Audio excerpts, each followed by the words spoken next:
You're listening to Cattywampus.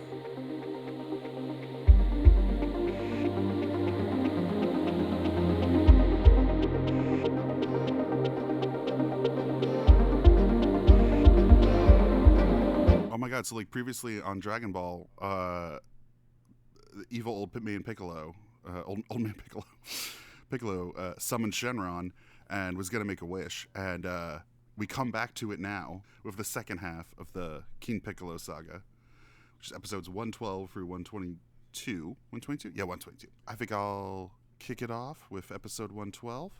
Chiatsu, the terrifying clown child, tries to thwart King Piccolo's wish, but is killed instead.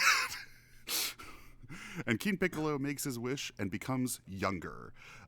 Before Shenron can disappear, though, King Piccolo kills him so that nobody else can use the Dragon Balls against him. King Piccolo intends to target the Kingdom of Chao, a kingdom I am not familiar with, I don't recall if we've talked about, but apparently is the most important kingdom in this planet. There, King Fury, delightful new Catman, totally happy with. King Fury is a kind-hearted person, and so Wikipedia says person, it's a cat. With a big mustache. Tien intends to use the evil containment wave on King Piccolo. Pilaf tries to reclaim his reward, but King Piccolo betrays him and dumps him off the ship. Yajirobe and Goku finally reach Korin's tower. What do we think of this first one? They've done it. Also, is King Fury not like a Winston Churchill kind of thing? I get a little bit of a Churchill vibe. Yeah, I guess a little. I do. I just kind of... He certainly is rotund and kind of carries himself like a Churchill. Yeah, it was that and like the mustache thing he had going on. I mean, obviously he's a cat or whatever, but... Well, Winston Churchill was half cat. I don't know if you know that. Yeah. As his famous speech alluded to when he said we would fight them in the litter boxes. I do like that it's starting to get a little more serious. People are dying more often. Spoiler alert, these next few episodes, a lot of people die. Yeah. And I don't know. I want there to be more stakes. Is that what Dragon Ball was missing for you? Yes. People dying? Yep. I need stakes. While I don't necessarily believe that death on its own is just enough to be a meaningful story, it is deployed well in these episodes because the show has not been like that.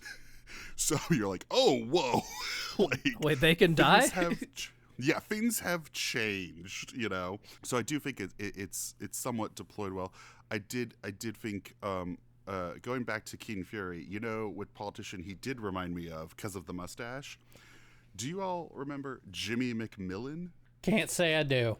I bet you do, and here's why. Do you remember a politician who ran for several offices in New York politics whose only platform and party was the rent is too damn high? Oh, yeah. Do you remember that dude's mustache? I'm looking at it right now. And King Fury looked a lot like that guy to me. Man had a glorious beard. And perhaps King Fury is also a single issue candidate we're going to find out. It also seemed like when... Goku and Yajirobe were on their way, he was like, so tell me about Korin, and Goku was describing a cat, and I know he's a little vague, but he is describing a cat, and it seemed like Yajirobe did not understand what a cat was. There's a lot of things that Yajirobe doesn't understand, so... He's kind of like the new Goku, except like angry. I can't tell what he does and doesn't know about the world. Is Yajirobe an alien? Do we know his backstory? Do we find that out later?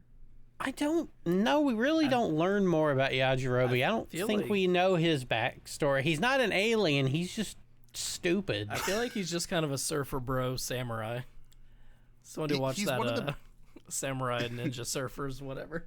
Samurai Ninja Surfers? Whatever the Ninja Surf movie is. I can't remember the name of it. Surf Ninjas? Oh, Surf Ninjas. Yeah, there you go. Those were human men and boys. I don't think they were samurai. I think they were just surfers. I feel like you combine the name Surf Ninjas and Samurai Pizza Cats. Maybe. Oh, Samurai Pizza Cats. 3 of my favorite things. Also, if Shenron can be killed, it really does kind of cut down on his all-powerful status. So maybe I'm misremembering in the movies we've seen already. I know, obviously, in Daima, that was a different dragon because they were in a different world. In the movies, is Shenron resurrected, or is that a different dragon now in the main... I'm just call it Earth Prime, for lack of a better description. No, Shenron comes back. Okay. Obviously, I know like Roshi. So several people who die or are currently dead, I know are going to come back. Although interestingly, a lot of people who are alive, I don't remember seeing at the cookout, and Yajirobe is one of them. So I'm not quite sure what happens to him. Yajirobe, so he just got to Korin Tower, but kind of spoilers, he kind of just more or less stays there. Gotcha. He goes back and hangs out with the cat. Yeah, basically, he just becomes kind of a permanent fixture at Korin Tower. It's a risky move because, as we'll see in later episodes, it doesn't seem like Korin cares if Yajirobe lives or dies in his own house. Yeah, not at all. Also, I don't care if the clown child was willing to sacrifice himself to stop Piccolo. I don't trust or like that alien clown. It's kind of like similar to Infinity War. It's kind of like when Loki tried to trick Thanos at the beginning of Infinity War and died. I'm like, I don't, that's not enough. You've done too many bad things, bro. You might need a whole 2-season Disney Plus show to redeem yourself. I suddenly care about you. Yeah. So, where you become a tree man. Yeah. And then maybe I'll feel bad for you. 113, King Castle on offense and defense. As King Piccolo prepares to attack Chao Castle, everyone is celebrating with King Furry's anniversary, including Snow. Goku intends to climb Korin's tower to meet Korin once more. With Bora's help, Yajirobe begins his climb up the tower. Yamcha and the others arrive where Tien is waiting. As Girl's hand, King Fury... Sorry, real quick. I want to interject before I forget about the help. I guess Goku sucked at climbing and didn't need to because a dude could have thrown him most of the way. I feel like he threw him like halfway. But that was still an insane throw. That's not nothing. I remember taking episodes to that's a lot. That was an insane throw. Hey, Bora, maybe come with us and fight this guy. I know you've been maybe back alive for a month. And unclear, yeah, but some amount of time. After being shot in the heart or something? Yeah. He was impaled, right? He was like yeah, he was impaled with the spear. But it's fine. Just throw me a million miles. Yeah, just throw me at Piccolo. I'll probably go through him. Anyway, continue. As Girl's hand... I don't know why that sentence is hard for me. Yeah, why does Wikipedia say that? As Girl's hand King Furry bouquets. That's grammatically correct, but weirdly, it's syntactically weird. Yeah, I don't know why it's weird. King Piccolo because it's written poorly. Castle. It's correct but bad. Yeah. I think if it was just a name instead of as Girls. As some kids, hand. As people. Things get ugly in the kingdom, even for King Furry. King Piccolo kills the commander and captures the evacuating king. Yajirobe finally reaches near the Tower of Summit with Goku. I did have a note for this one. It's not mentioned in the summary, but Tien is waiting for them. Tien just flat out leaves them and steals their ride. His friend. Yeah, he's like, I'm gonna go take on this myself. He just strands all of them. Like 7 people show up, and Tien's like, anyway, I gotta go, and just takes their car basically and leaves them in the middle of nowhere. And I thought that was really funny. I feel like. And he leaves them with 2 corpses. He leaves them with the dead clown child and a dead pedophile. It's like, anyway, I gotta. If the cops ask, I wasn't here. You never saw me. I feel like him and Yamcha switched places because Yamcha was kind of like the asshole in the last few seasons. Yeah, it's interesting. Yamcha, it feels like if Tien does feel like a do-over for Yamcha, where Yamcha wasn't mean enough to have a more meaningful arc to become good, and Tien was cruel but then had a code and is obviously on an arc, and which I actually found, not to get too far ahead of ourselves, I found quite satisfied at the end of this. I was like, oh, wow, good job, show. You made me like Tien, like a character well, I personally don't care for the company he keeps, but otherwise, I do. I actually quite like Tien by the end of this. I hate his best friend, but... Yeah, his best friend or whatever their relationship is. However, his business partner, I don't know what his boy Ward. His Ward. It's my traveling companion. And then, because one of the kids is is Snow, right? Is that her name? Yeah. Yeah. Okay, yeah. She gave the Rand is too damn high king the flowers. And we saw Frankenstein in the crowd. We saw 8. Aider. And it did feel like, oh, everyone's coming back. Still not sure what Snow's deal is or why we're following Snow so much. And again, another person I don't recall at the cookout later So I'm not quite sure what her deal is.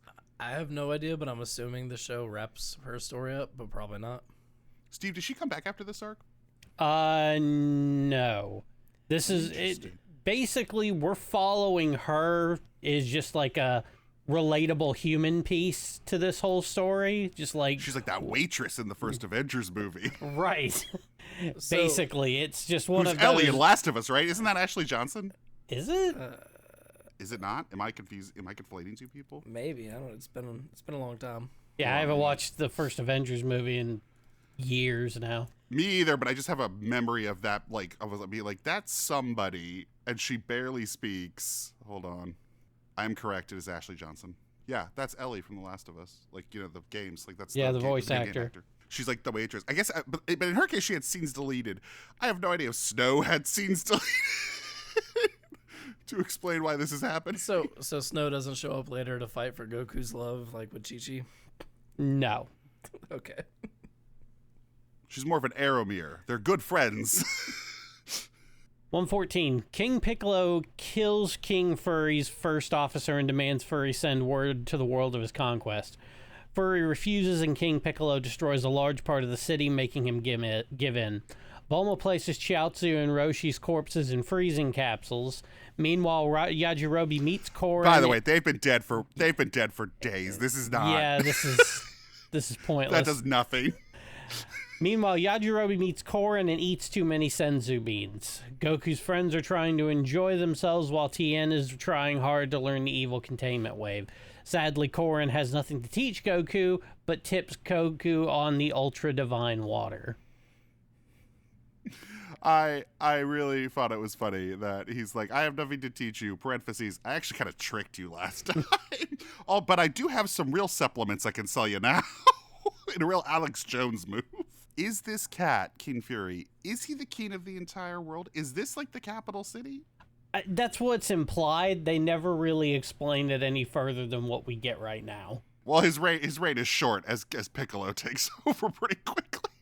Although, I guess, wait, he's already King Piccolo. What was he king of before? Did they address that last season? Or last part of the first part of this season? I think we talked about that last time. We were like, king of what?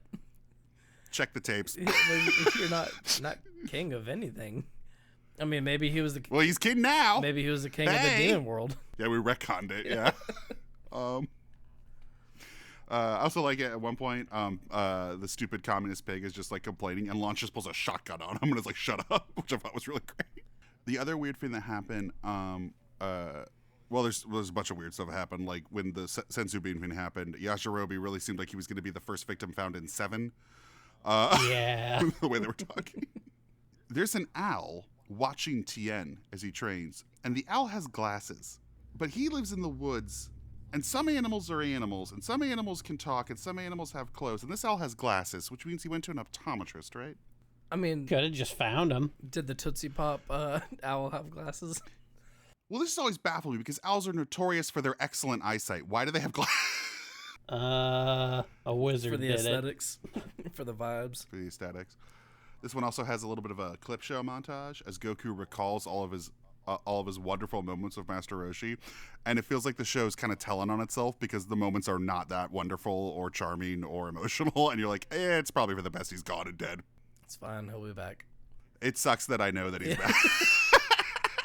I mean, I guess it's good I don't have false hope right now. Having never watched this, I was kind of surprised how much this arc reminds me of the Cell Games arc. Is that different than the Cell Saga? Or Cell Saga, but Cell, I guess maybe I was just curious if Cell was like two different there things. is like 3 different Cell Sagas. I think it's like partly Android, partly Cell Saga, and then partly Cell Games. And Cell is the name of an android, right? Is that Sort of. I stumble through the dark. He's like a bioweapon more than an android. Yeah. Gotcha. He's created by the same person that made the androids, but it's more of a like alien. He's made out of the corpse of the Stinky Man. Is that? Yeah, probably. He's a bioweapon. But there's a lot of like similarities in the way that he, I don't know, terrorizes the cities and pops up on the news broadcasts and the way people are dying. It just, I don't know, it just felt very similar. Oh, like how Piccolo's, Piccolo. King Piccolo shares a lot of similarities with current some current politicians with his obsession with being on the center of attention in the media. Yeah. And I guess similar to Master Roshi dying and coming back, it's as if like Jeffrey Epstein would be in the cabinet in the fourth term. Rich is like, I guess he's back. Guess we're not done. I don't have a way to end that joke in a happier way, so let's just move on to episode 115. Piano in tag. By the way, I will never remember this pterodactyl motherfucker's name is Piano. I know they're all named after instruments, but every time I read it, I'm like, who the fuck is Piano? At least with tambourine, I'm like, right, the alligator guy. The pterodactyl guy, Piano, antagonizes King Piccolo's enslaved subjects. Korin tells Goku that the ultra-divine water is hidden deep in an icy labyrinth where many have perished trying to pass. Yojirabi refuses to go, but accidentally goes in the same portal that Goku enters after. As Goku fights an indestructible ice monster, darkness awakens. Which, by the way, Korin was like, there's a darkness inside. What he should have said is, there's a guy named Darkness inside.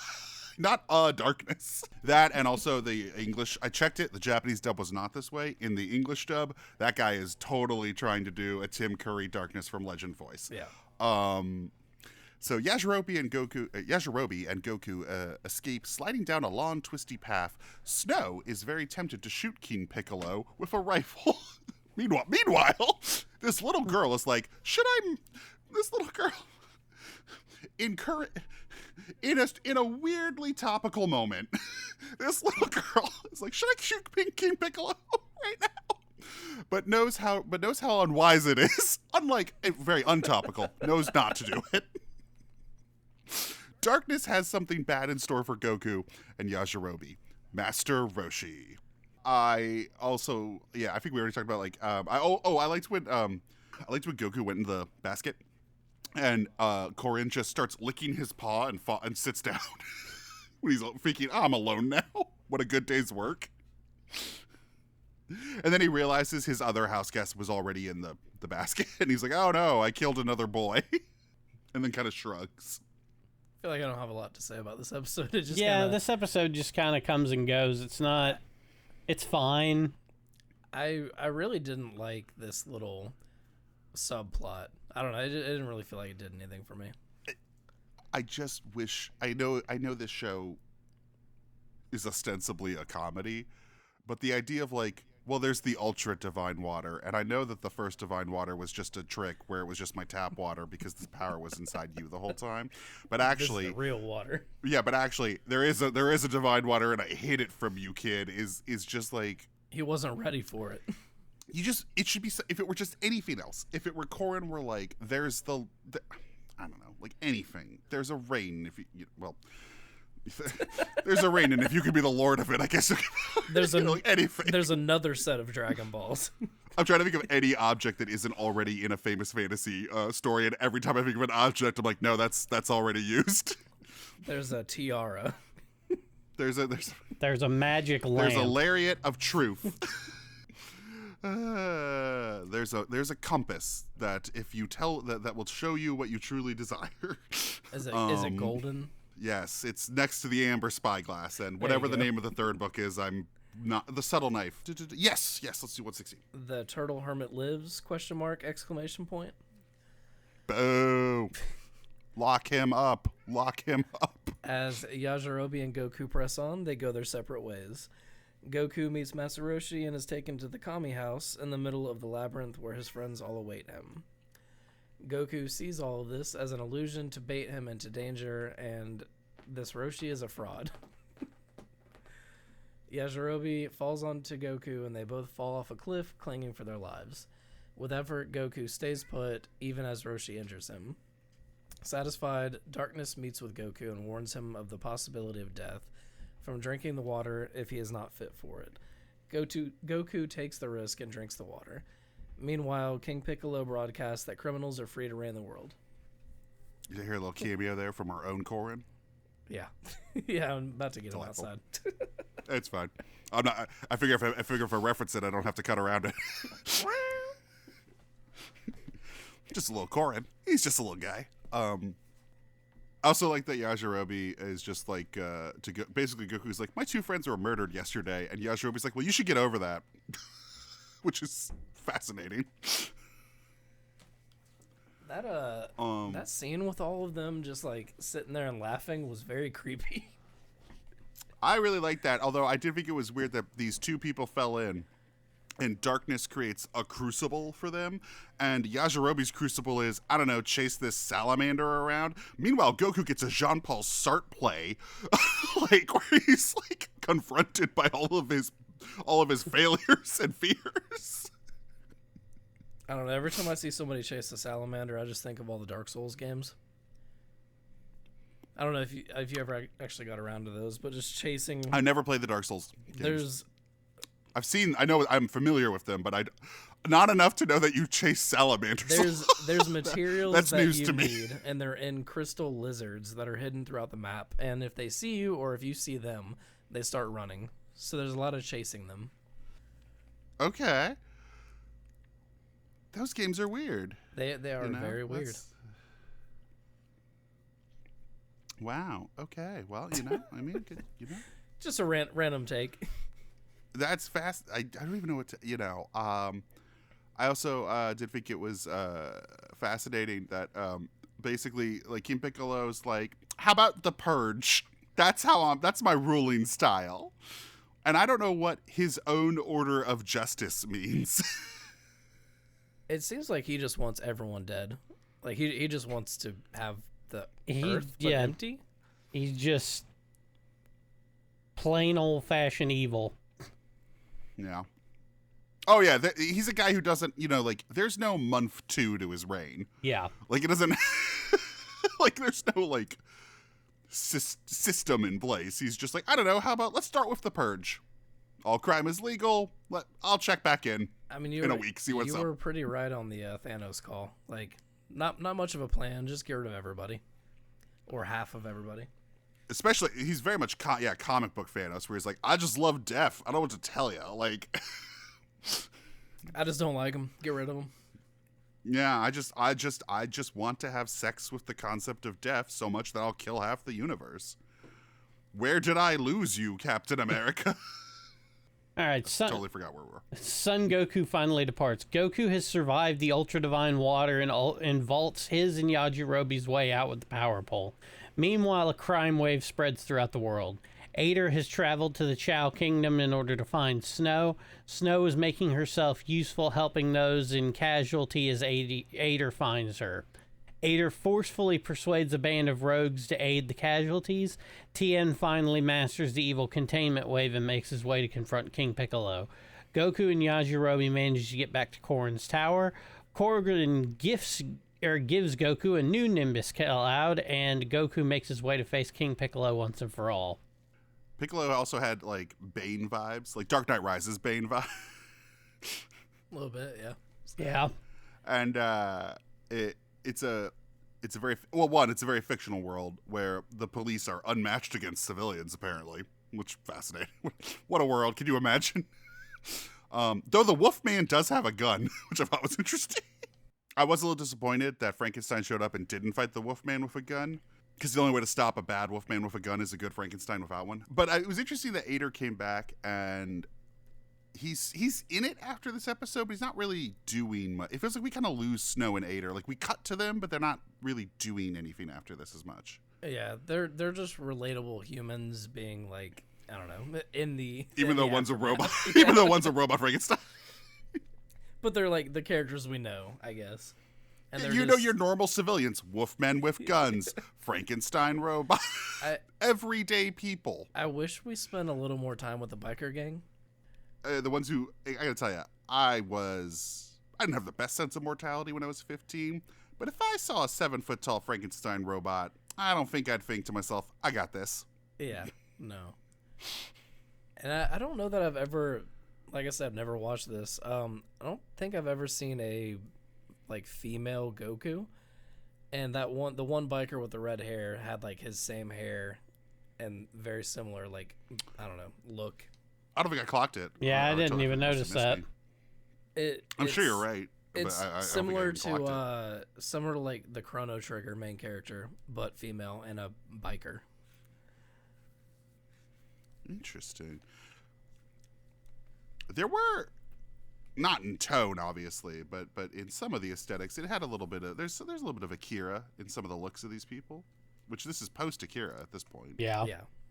I also did note that there's a little conversation on the radio between Tien and Launch, and I don't know, man, a little bit of chemistry between these two badasses, and I'll ship them. Do they get together?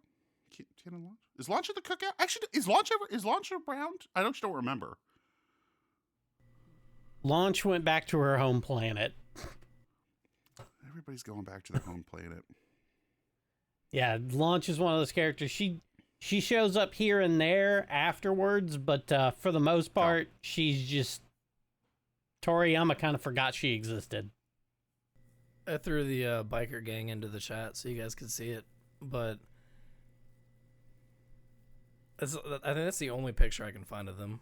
Like the last thing I see is the Marauders. Oh, that's the other chat. Okay, here we go.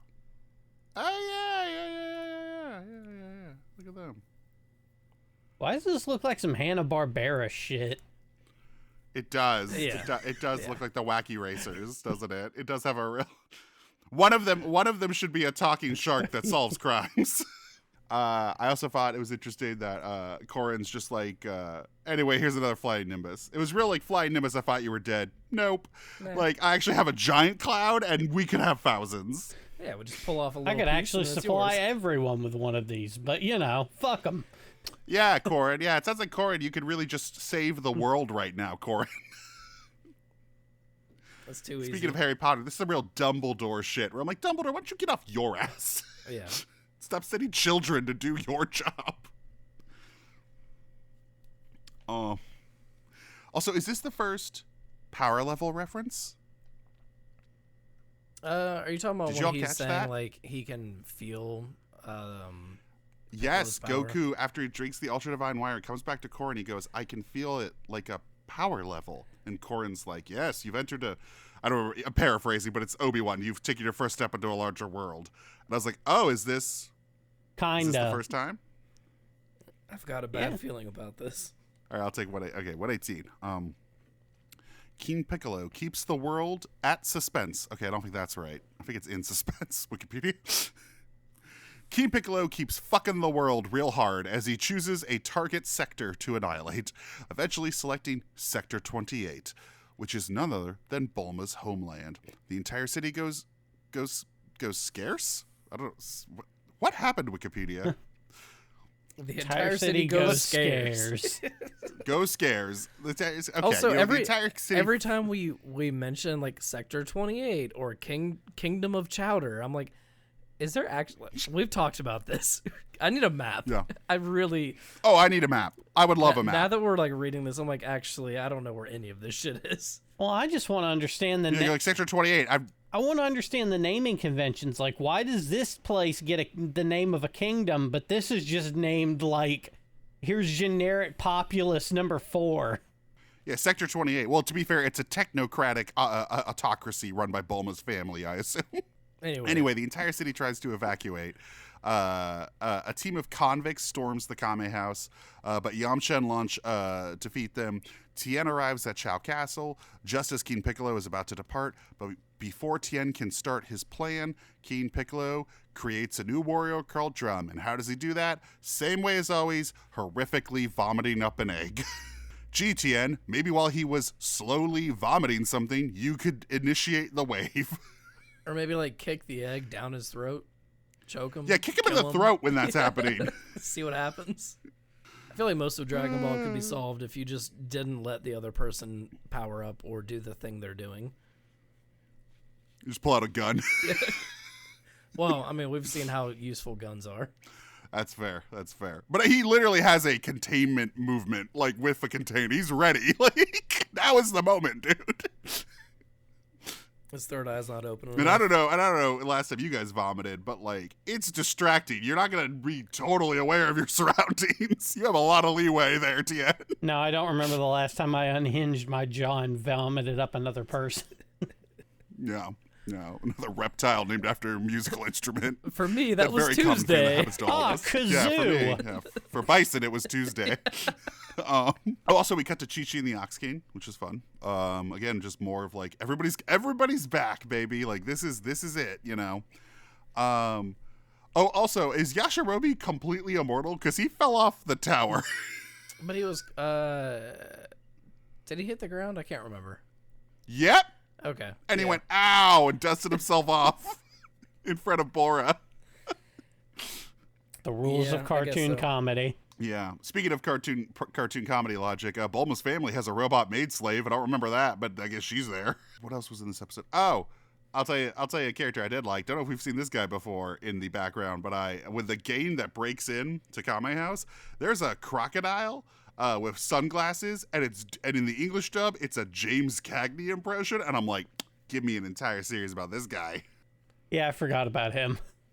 Although he does say something weird to Bulma, which is he threatens to cook her medium well, and I cannot tell if that's a sex feint or if he just wants to eat her. The way he said it, the way the English dub actor said it, I'm like, I'm actually kind of on the fence about what you mean by I actually don't know. Brian, you want to take 119? All right. Will it work? The legendary Mafuba? As crises continue in the West City, Tien is forced to fight Drum. Goku stops halfway on his journey to help save the Ox King and Chi-Chi from soldiers blackmailed into killing martial artist by King Piccolo. Chi-Chi reunites with Goku and begs him to defeat King Piccolo. Tired of waiting, Yamcha and the others go after Tien. After taking blows, Tien seizes his chance to perform the evil containment wave, but King Piccolo destroys the jar. Goku arrives and kicks Drum hard, killing him. That ruled. He one-shotted Drum. It was. He's like, oh, you guys keep getting fucked up by this guy. Also, when he kicked him, it looked like his eyeballs came out of his face. Oh, he's dead. my that favorite, child killed that reptile. my favorite part is that he like decimates Drum, kicks his eyeballs out of his face. Drum's laying there, and then I think, is it the same episode or the next episode where Piccolo just also shoots an energy beam which destroys the corpse? I think it's next episode. Also, I like how he kicked him and he turned and looked real cool, and they made this child extra jacked. Yeah. All of a sudden, because he's drinking the water. I couldn't remember if it was this episode or the next one where he suddenly looks like he's put on like 50 pounds of muscle. It feels like the transition after he kicks Drum, and they kind of like, he does this like cool turn of like looking back over his shoulder, and you're like, wait, the kid just became jacked. The child is jacked now. I think Savannah saw it. Like, I think she came home at that moment and was like, why is that little kid What so are you watching? muscly? Like, what is this? Anyway, my partner came home, and I've been Me Too'd. I was watching Dragon Ball. I am very canceled. So Drum, a one and done a one shot character, not just in depth but in episode count. It did make me think once because he was like Drum, and I was like, okay, I understand that his name is Piccolo, and his minions all have musical names, but that sort of implies to me that Piccolo is like the ultimate or original musical instrument, and I have not studied music history, but that does not sound right to me. No, I don't think it is. So I'm very confused by all that. The other thing I really liked was when those soldiers are about to kill Chi-Chi and Ox King, and one of them pulls out a rocket launcher. I don't want to do this, kid, but I'm gonna. And Goku shows up and saves the day, and one of the soldiers next to the rocket launcher soldiers goes, excuse me, children, we're kind of busy. I do think this... Question. Oh, go ahead. I was going to say this episode and the rest of this series of episodes we're talking about may have been some of the most fun I had with this. Well, it feels like it's all coming together, you know? It's literally characters from season 1 we haven't seen, you know, are coming back. Like it's turning into Dragon Ball Z. And I think that's what Steve had mentioned before. Like, we kind of get to the Z feeling later on. Yep. Well, yeah, the child is jacked now, Brian, so he looks just like your favorite character. People are dying. The fights are more important. I don't know. It's just getting there. I did have a question about the Ultra Divine Water. Maybe, Steve, you can speak to this.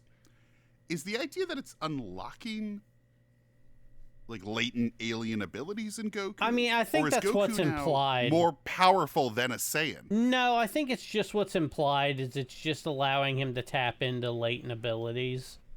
Because they give you that whole weird sequence where they show the great ape for a second, and it's like superimposed over him, and I think it's just the implication is the Ultra Divine Water unlocks what unique powers you had inside of you.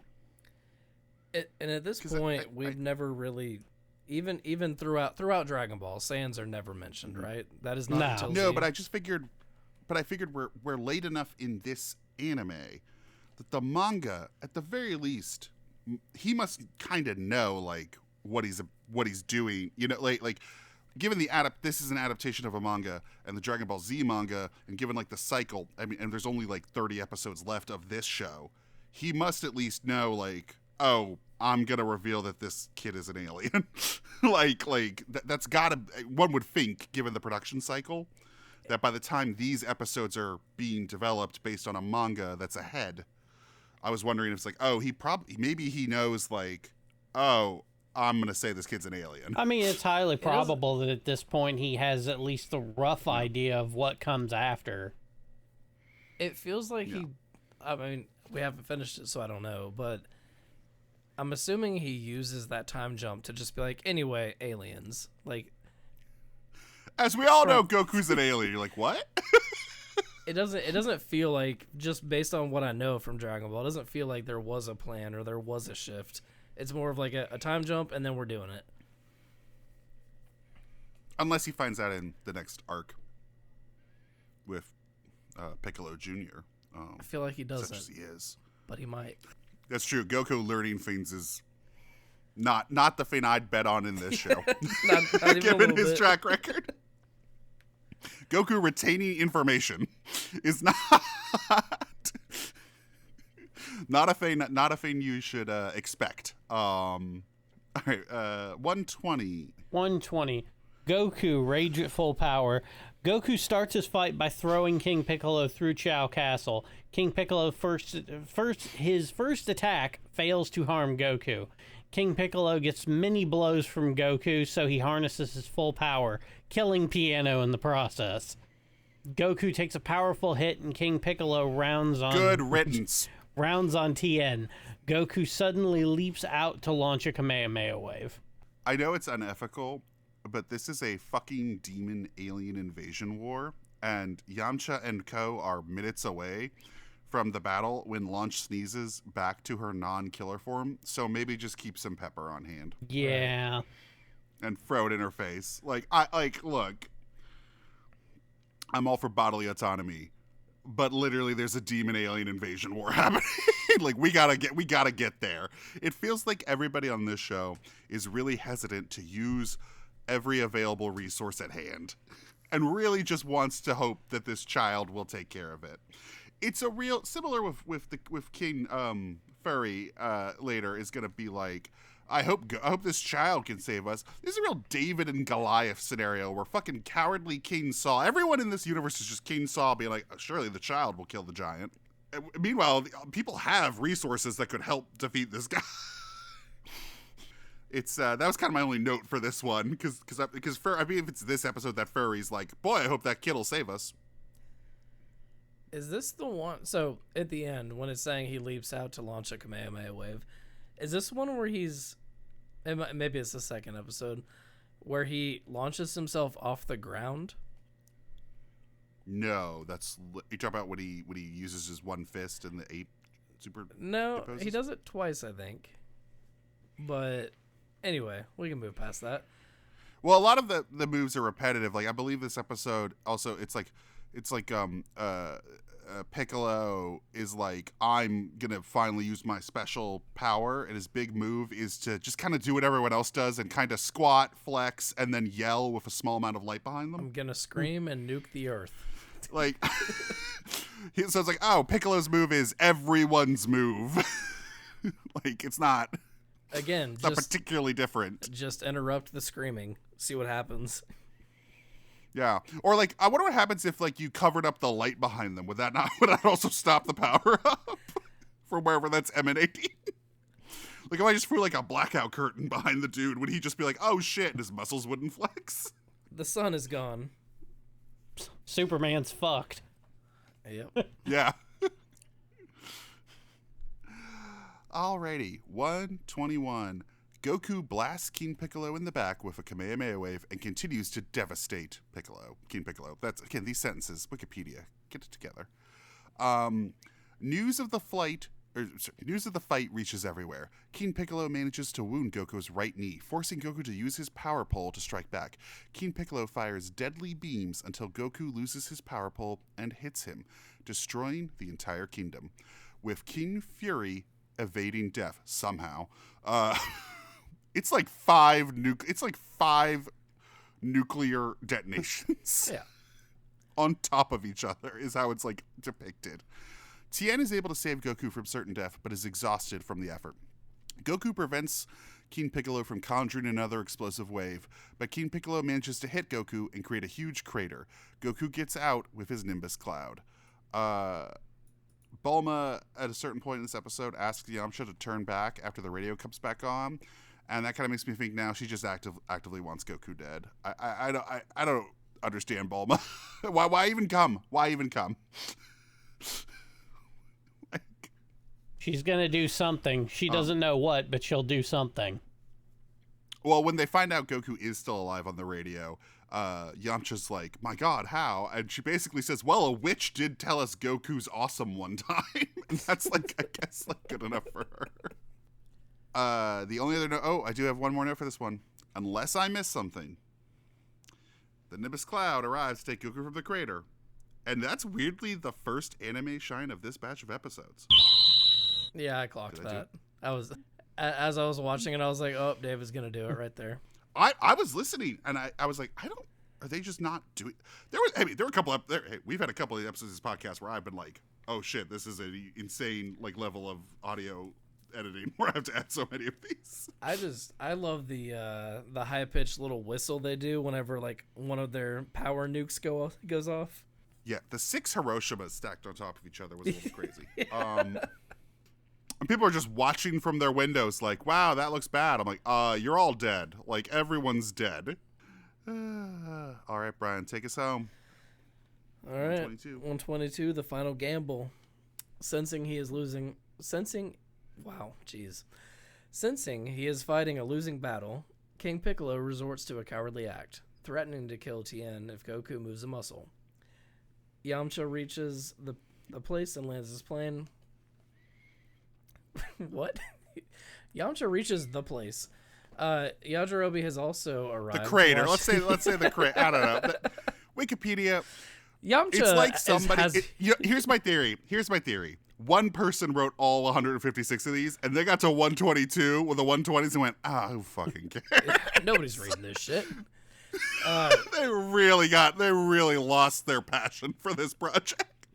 Yajirobe has also arrived. This is why you donate to Wikipedia, by the way, everybody. Upon discovering that King Piccolo killed Shenron, Goku resigns himself to enduring repetitive pains, getting his limbs crippled. These descriptions are terrible. No, not crippling his legs. Certainly not that. He got them crippled. Honestly, change nothing. We're gonna, you know what? New running bit on this podcast. We're reading them verbatim as is. With Goku incapacitated, King Piccolo prepares to finish him off, but Goku uses full power in his right fist into Great Ape Fist to punch a hole through King Piccolo's torso. Seconds before King Piccolo's death, he uses the last of his energy to create his final offspring and vows his son to avenge his death. Yajirobe saves Goku from falling to his death and retrieves Tien. I was not expecting Goku's defeat of Piccolo to be a giant, bloody Looney Tunes hole in Piccolo where his organs were. Yeah. Well, it raises an interesting question. Not a complaint. Where did the egg come from? He spits up an egg, but he's spitting it up from nowhere. Yeah. His reproductive organs are in his throat, Steve, obviously. My mistake. They're wherever he needs them. I mean, they have to be, right? At this point, they have to be, right? It was a fun episode. him like holding Tien and basically like crushing his head and then blowing rocks at Goku was a little weird. But Flicking. I like that he kind of flicked him. Like I thought that was kind of cool. Like oh shit. Like was he flicking them or was he blowing them at Goku? I think he did something different each time. Like each one was like he did like one he kind of like tossed, one he kind of flicked. Maybe I'm misremembering. Maybe I'm rewriting it to be more evil. But I thought he like had a rock in his hand and just kind of like blew, and then Goku's leg got broken. You know, I haven't like disliked the fights, but not the fights. Only every once in a while I've had a shot or two where I'm like, oh, that's cool. I will admit, like, there is something I find very cool about, like, he has one working limb, and he uses it to launch himself off the ground and then run it through this dude and make a hole. I was like, that's pretty cool. I feel like... But also there were stakes. Like, he actually broke limbs. Like, you know, like he could not, you know. Yeah. He didn't just get punched a lot, but overcame. It's like, oh, he can't move his other limbs. Like, I thought that was really cool. As it happened, I was like, oh, I've seen this. Like, the shot of him going through Piccolo, I feel like has been on a lot of t-shirts, or like I don't know. I've seen that. I want a t-shirt that is like a tuxedo shirt, but it's Piccolo, but there's the hole, as if I'm Piccolo. And you can see the little egg forming in my throat. It's a turtleneck, by the way. It would have to be. What was random thought? What was up with his blood?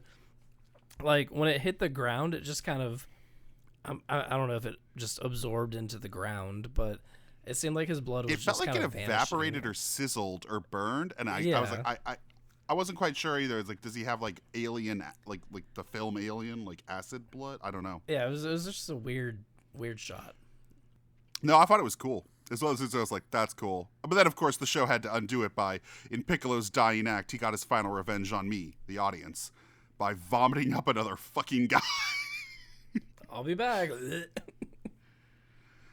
I do think it was funny that Yajirobe just, like, drove him away. Goku away. Yeah, that... I don't know. Yajirobe's like, hey, he has food. I'm going to drive towards him. And I'm probably going to die. I'm going to turn around. Oh, I fucking hated all of that. I'm not loving Yajirobe's... I'll call them antics. I don't know what to... Yeah, most of the characters in this show are full of that. I'm charmed by some of them. Like I find Yamcha kind of not charming, but I don't find Yamcha like aggravating. And even like the pig. I can never remember his name. Communist pig with his suspenders. Oolong. Oolong, yeah. Oolong, yeah. I don't find him particularly, it's, and also like a lot of them like have fallen into the background. Like Oolong and Bulma are very often in the background, but also like I like Launch. I think that's a fun. That's fun. She sneezes, she's a different person. It's fun. Like I'm that's totally. No, it's Yajirobe is just kind of like. I do wonder if he's not going to become a bigger deal later. Why he's here. Like, this could have been anybody. This could have been Yamcha. It could have been Tien. It could have been, like, this. He's got, like, Goku's got, like, 25 friends, and it could have been any of them. Why did we introduce this new guy? Yeah, most of them fall off pretty heavy. Yeah. Like, immediately into Z. Now, maybe this is true there, too, but it feels a lot like a lot of 80s Saturday morning cartoons where it's like, oh, we needed another toy. Yeah. Like... And so that might be true in Japan in the 80s too, where it's like, hey, we got to get more characters here, like, and if they could be easily made off the model of a different character for toy purposes, that would be awesome. Oh, you know what I did like in this back half? That fucking Pilaf was kicked off a ship, and I never had to talk to him again. I never had to watch him again. He'll be back. Good. I've seen him back already. I've seen a movie with him. They'll always be back. And I know I have a grim future ahead where I will never be rid of this idiot. Actually, you'll be rid of him for quite a while. Yeah. Ugh, he literally doesn't appear. In the back of my head. He's coming back. He doesn't appear in Z at all. Oh, thank God. Thank God. Does he appear in the next saga? Piccolo Jr.? I don't remember. I don't think he does. I don't believe so. I actually don't think we see him again until the movie we watched. Until Dragon Ball Super. He's got to be in at least one of the movies somewhere. Well, he's in Broly, right? That movie. No, We no, watched I Broly, mean, right? He's in it. I mean, like the ones that cover Z. But the movies are a different canon than the show for Z, right? Yeah. Not the purview of this podcast. For now. Yeah, they're For now. fun, but they're not required reading. I feel like it makes sense to go through the canon straight, and then we'll revisit other things. Yeah. At least get for Z. At least we get for Z. And then, obviously, the live-action Dragon Ball movie. Yeah. Can't wait. And that other movie, the live-action one from the 90s that I found. We got to watch. Something about magical journey. Well, yeah, just like the show. This is all a magical journey. So anyway, we're left with this saga ending, but actually pretty unresolved. Lots of people are dead. Shenron is dead, and Goku vows to find a way to get the Dragon Balls back. Anyway, final thoughts, Brian. It's getting there for me. I liked The this most critical, more. the most critical of our members. I liked this more than the last few seasons, but I am ready for it to end. Steve. I mean, it's a lot of fun. It's really where the series starts ramping up. Brian, you say you're ready for it to end, but like this last arc is arguably the best part. It is quite literally it is the prequel to Dragon Ball Z. Like this next arc is where everything starts making sense. Well, let's not go that far. Making sense. I don't. Well, in the That implies in the that there's a- context of how did Dragon Ball turn into what it turned into. I like this. I honestly, it not in a bad way, but it felt very light, like kind of slight, in the sense that it really was just a kind of like 20 episode action, like again, it was bringing back a lot of characters. It was like, it was really it was surprisingly focused. It was. I think the context of the previous stuff is very helpful to this. Now, obviously, not everything paid off. Like, you could tell them shoehorning stuff where it's like, well, that witch did say he was special, as if to say, see, it was worth it to go see that witch, right? I was like, not really. Like, we didn't. But, you know, like, the overall thing was interesting. And, no, I enjoyed it. I definitely enjoyed it. And I'm going to enjoy Master Roshi being dead for as long as I possibly can. But something tells me he'll be back before episode 1 of Z. You would be correct. I don't wanna. Next time, we are gonna do. He hesitates because he stupidly closed his notes, thinking we were done, not remembering that he needed to talk about what was next. Piccolo Jr. Saga. Yeah, King Piccolo Jr. Saga. However, that is huge. It is 15 episode episodes? 1. It's 123 through 153. So similar to this saga, we will be breaking it into 2 parts. It's even longer than this one. So we're going to do 123 to 139 next. So part 1 of the Piccolo Jr. Saga. And then one more after that, and then I feel like we should probably do a recap, just like Dragon Ball as a whole podcast. This could be a random. we can do that. Oh yeah. We'll do so. We'll do so. I think it'll be a good time to. We can have this conversation off. Yeah. off episode, but we'll figure out a more the next phase of this. This is. I think. Obviously, Steve was always going to enjoy watching Dragon Ball, but obviously I was a question mark. And as we got into it, I think Brian was a bit of a question mark about how much he hated it. I'm ready for So, Z. but- I'm very ready. But we're here now. The final stretch. you know. You say that, but the We're here. beginning of Z is rough. Well, famously, I love I've seen several episodes of Z in college in order when my roommate got the box set. And I was like, I'm never doing this again. Cut to me now having seen 122 episodes of Dragon Ball. 122 and episodes. several of- films. Yeah, and 13 episodes of Daima and a Oh, couple 20 movies, episodes of 20 Daima. My episodes of God. Daima. I don't know. I My God. I erased Daima. I really didn't care for Daima. It was a fun diversion. Well, look, it was new Dragon Ball. Were we supposed to ignore it? I wish it Don't were say better. yes. You've been listening to Cattywampus. You can follow us on Instagram at CattywampusPod. Email us at cattywampuspodcast@gmail.com. Music by Tilly.